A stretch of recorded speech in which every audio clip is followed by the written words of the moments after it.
دین اسلام اللہ کے نزدیک سب سے پسندیدہ دین ہے اور گروہ جن و انس کے لیے قیامت تک کے لیے رہنمائی فراہم کرتا ہے۔ سور کا گوشت اسلام میں کیوں حرام ہے؟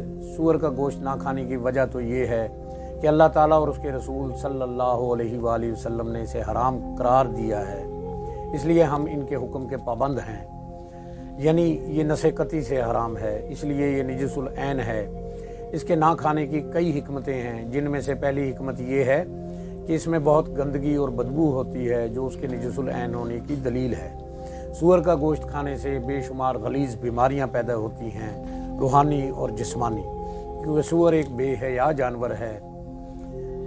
اور علم الحیوانات والے یہ لکھتے ہیں کہ باقی تمام جانوروں میں سے کوئی بھی یہ پسند نہیں کرتا کہ اس کی مادہ کے ساتھ کوئی قربت کرے، لیکن خنزیر کی یہ خباثت ہے کہ وہ جانور ہے جو دوسروں کو گھیر گھیر کر اپنی مادہ کی طرف لاتا ہے، لہٰذا اس کا گوشت کھانے والے میں بھی یہ خصلت پائی جاتی ہے کہ وہ بے حیائی کو اپنا لیتا ہے، اختیار کر لیتا ہے۔